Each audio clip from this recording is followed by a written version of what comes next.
اعوذ باللہ من الشیطان الرجیم بسم اللہ الرحمن الرحیم۔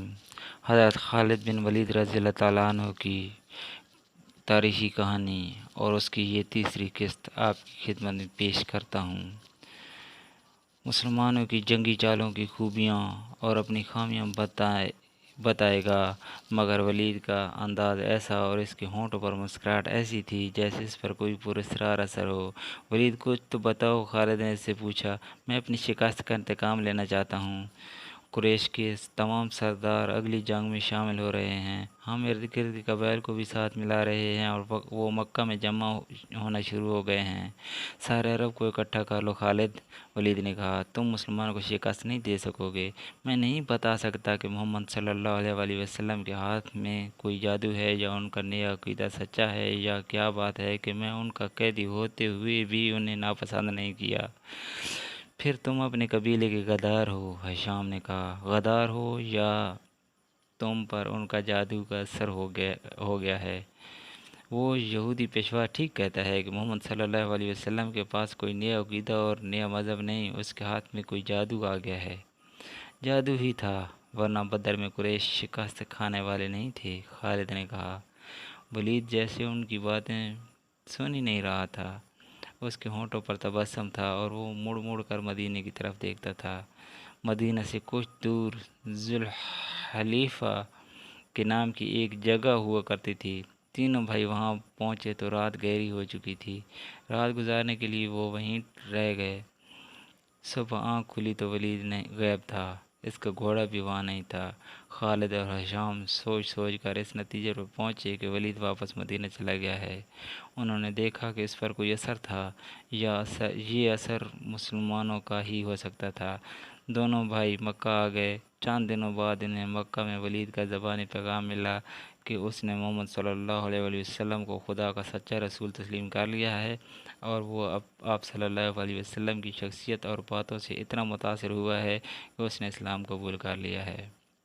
مورخین لکھتے ہیں کہ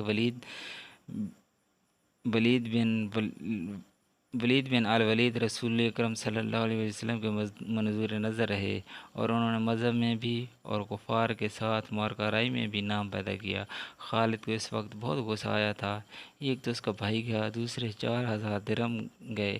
چونکہ قریش اور مسلمانوں کے درمیان خونی دشمنی پیدا ہو چکی تھی، اس لیے مسلمانوں نے یہ رقم واپس نہ کی۔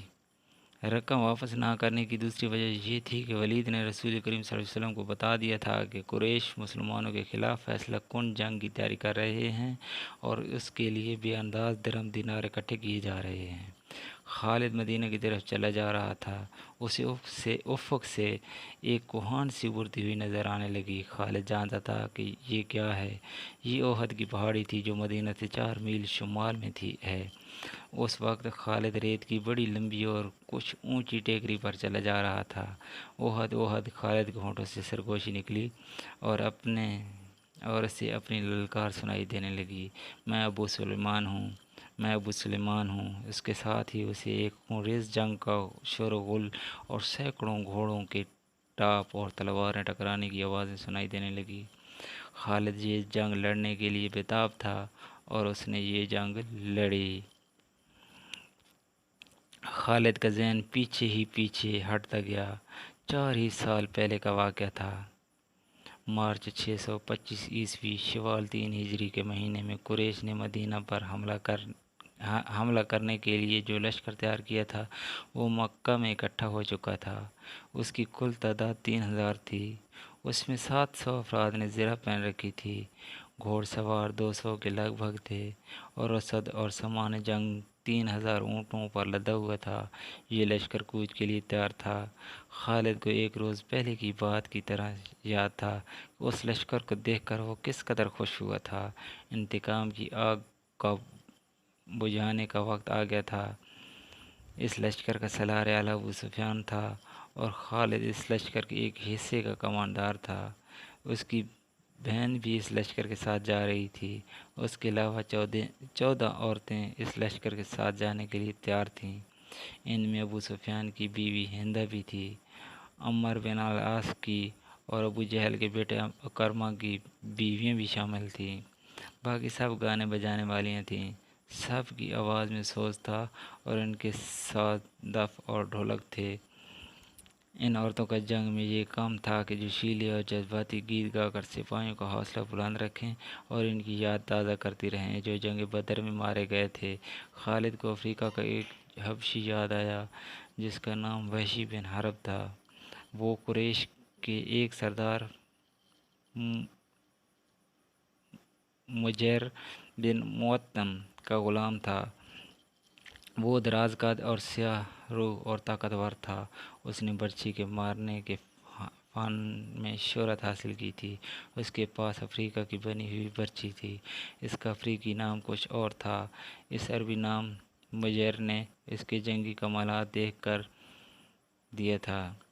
بن حرب کوچ سے کچھ دیر پہلے جبیر بن معتم نے اسے کہا، مجھے اپنے چچا کے خون کا بدلہ لینا ہے۔ شاید مجھے موقع نہ مل سکے۔ میرے چچا کو بدر کی لڑائی میں محمد صلی اللہ علیہ وسلم کے چچا حمزہ نے قتل کیا تھا۔ اگر تم حمزہ کو قتل کر دو تو میں تمہیں آزاد کر دوں گا۔ حمزہ میری برچھی سے قتل ہوگا یا آقا، وحشی بن حرب نے کہا۔ حبشی غلام اس طرف جا نکلا جہاں وہ عورتیں اونٹوں پر سوار ہو چکی تھیں جو اس لشکر کے ساتھ جا رہی تھیں۔ ابو امامہ، کسی عورت نے پکارا۔ یہ وحشی بن حرب کا دوسرا نام تھا۔ وہ رک گیا، دیکھا کہ ابو سفیان کی بیوی اسے بلا رہی تھیں۔ وہ اس کے قریب چلا گیا۔ ابو وسمہ ہند نے کہا، حیران نہ ہو، تجھے میں نے بلایا ہے۔ میرا سینہ انتقام کی آگ سے جل رہا ہے، میرا سینہ ٹھنڈا کر دے۔ حکم خاتون غلام نے کہا، اپنے سالار کی زوجہ کے حکم پر اپنی جان بھی دے دوں گا۔ بدر میں میرے باپ کو حمزہ نے قتل کیا تھا۔ ہند نے کہا، تو حمزہ کو اچھی طرح جانتا ہے۔ یہ دیکھ، میں نے سونے کی جو زیورات پہن رکھے ہیں، اگر تو حمزہ کو قتل کر دے گا تو یہ سب زیورات تیرے ہوں گے۔ وحشی بن حرب نے ہند کے زیورات پر نظر ڈالی تو وہ مسکرایا اور زیر لب پرعزم لہجے میں بولا، حمزہ کو میں ہی قتل کروں گا۔ خالد کو اپنے لشکر کا کوچ یاد تھا۔ اسی راستے سے لشکر مدینہ کو گیا تھا۔ اس نے ایک بلند جگہ کھڑے ہو کر لشکر کو دیکھا تھا۔ اس کا سینہ فخر سے پھیل گیا تھا۔ اسے مدینہ کے مسلمانوں پر رحم آ گیا تھا، لیکن اس رحم نے بھی اسے مسرت دی تھی۔ یہ خون کی دشمنی تھی، یہ اس کے وقار کا مسئلہ تھا۔ مسلمانوں کو کچل ڈالنا اس کا عزم تھا۔ جنگ احد کے بہت دن بعد اسے پتہ چلا تھا کہ جب مکہ میں قریش اپنا لشکر جمع کر رہے تھے تو اطلاع رسول کریم صلی اللہ علیہ وسلم کو مل گئی تھی، اور جب یہ لشکر مدینہ کے راستے میں تھا تو رسول اللہ صلی اللہ علیہ وسلم کو اس کی رفتار، پڑاؤ اور مدینہ سے فاصلے کی اطلاعیں مسلسل ملتی رہی تھیں۔ آپ صلی اللہ علیہ وسلم کو لشکر کے مکہ سے کوچ کی اطلاع حضرت عباس رضی اللہ تعالیٰ عنہ نے دی تھی۔ قریش کے اس لشکر نے مدینہ سے کچھ میل دور کوہ احد کے قریب ایک ایسی جگہ کیمپ کیا تھا جو ہری بھری تھی اور وہاں پانی بھی تھا۔ خالد کو معلوم نہ تھا کہ مسلمانوں کے 2 جاسوس اس لشکر کی پوری تعداد دیکھ آئے ہیں اور رسول کریم صلی اللہ علیہ وسلم کو بتا چکے ہیں۔ 21 مارچ 625 عیسوی کے روز رسول کریم صلی اللہ علیہ وسلم نے اپنی فوج کو کوچ کا حکم دیا اور شیخین نامی ایک پہاڑی کے دامن میں جا خیمہ زن ہوئے۔ آپ صلی اللہ علیہ وسلم کے ساتھ 1000 پیادہ مجاہدین تھے، جن میں 100 نے سروں پر زرہ پہن رکھی تھی۔ مجاہدین کے پاس صرف 2 گھوڑے تھے، جن میں سے ایک نبی صلی اللہ علیہ وسلم کے پاس تھا۔ اس موقع پر منافقین کے نفاق کا پہلا خطرناک مظاہرہ ہوا جو غداری کے مترادف تھا۔ مدینہ کے بعد ایسے لوگوں نے اسلام قبول کر لیا تھا جو جلد سے مسلمان نہیں ہوئے تھے۔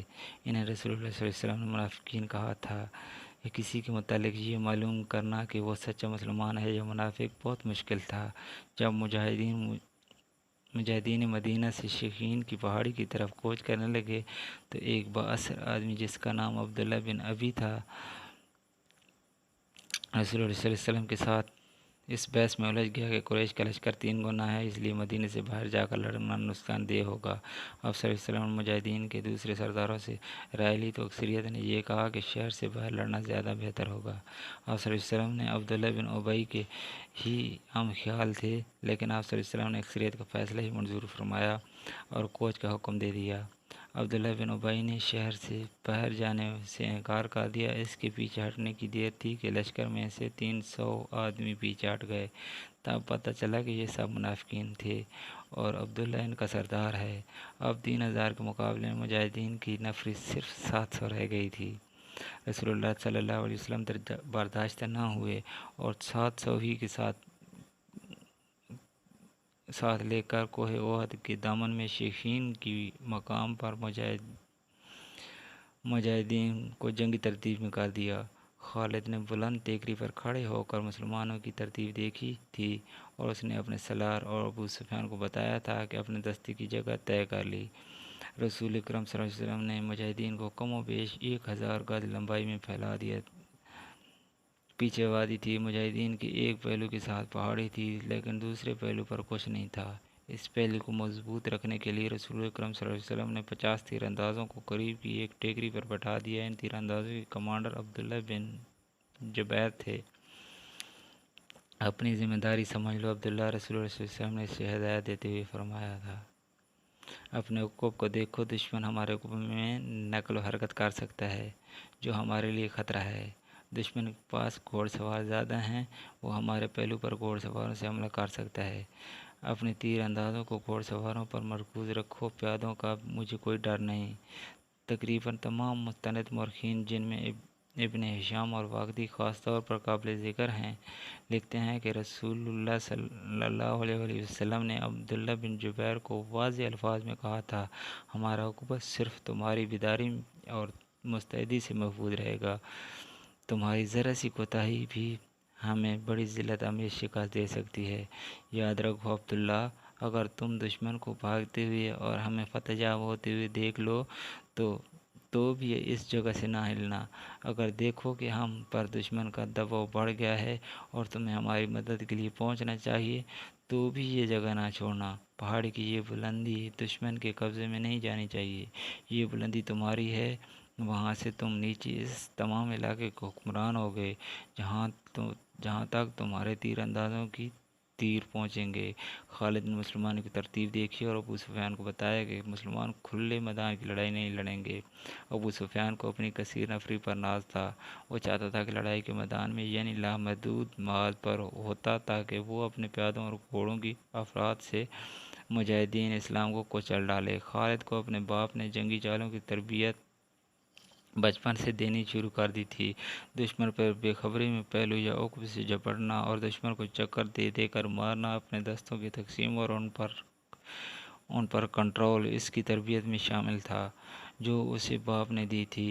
اس نے تجربے کار سردار کی نگاہوں سے مجاہدین کی ترتیب دیکھی تو اس نے محسوس کیا کہ مسلمان فن و حرب و ضرب کے کمالات دکھا سکتے ہیں۔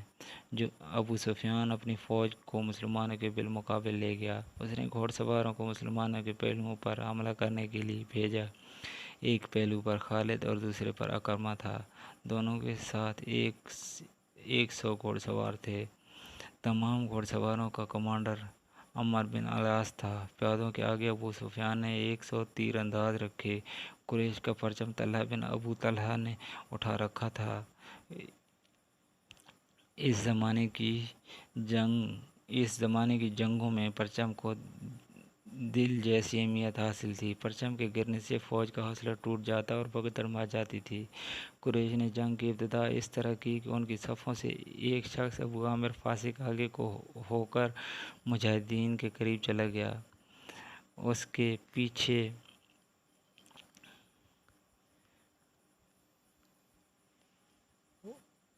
پیچھے قریش کے غلاموں کی کچھ تعداد بھی تھی۔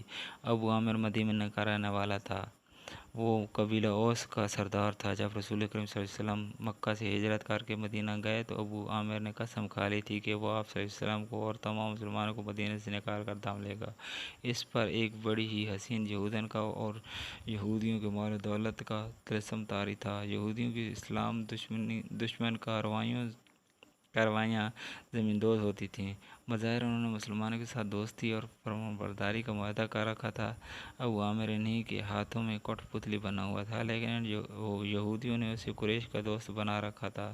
اب مجاہدین قریش کے خلاف لڑنے کے لیے مدینہ سے نکلے تو ابو عامر قریش کے پاس چلا گیا۔ اس کے قبیلہ اوس کے بہت سے آدمی رسول کریم صلی اللہ علیہ وسلم کے دست مبارک پر اسلام قبول کر چکے تھے اور وہ قریش کے مقابلے میں صف آرا تھا۔ ابو عامر آگے چلا گیا اور مجاہدین سے بلند آواز سے مخاطب ہوا۔ رسول کریم صلی اللہ علیہ وسلم نے اسے فاسق کا خطاب دیا تھا۔ قبیلہ اوس کے غیرت مند بہادروں، ابو عامر فاسق نے کہا، تم مجھے یقیناً جانتے ہو میں کون ہوں، میری بات غور سے سن لو۔ وہ اپنی للکار پوری نہ کر پایا تھا کہ مجاہدین اسلام کی صف سے قبیلہ اوس کے ایک مجاہد کی آواز گرجی، او فاسق بدکار، ہم تیرے نام پر تھوک چکے ہیں۔ خالد کو وہ وقت یاد آ رہا تھا۔ مجاہدین اسلام کی صف سے ابو عامر اور اس کے ساتھ گئے ہوئے غلاموں پر پتھروں کی بوچھاڑ شروع ہو گئی۔ مورخ لکھتے ہیں کہ پتھر برسانے والے قبیلہ اوس کے مجاہدین تھے۔ ابو عامر اور غلام جو مجاہدین کے پتھروں کی زد میں تھے، ایک ایک دو پتھر کھا کر پیچھے بھاگ گئے۔ یہودی مدینہ میں بیٹھے لڑائی کی خبروں کا انتظار کر رہے تھے۔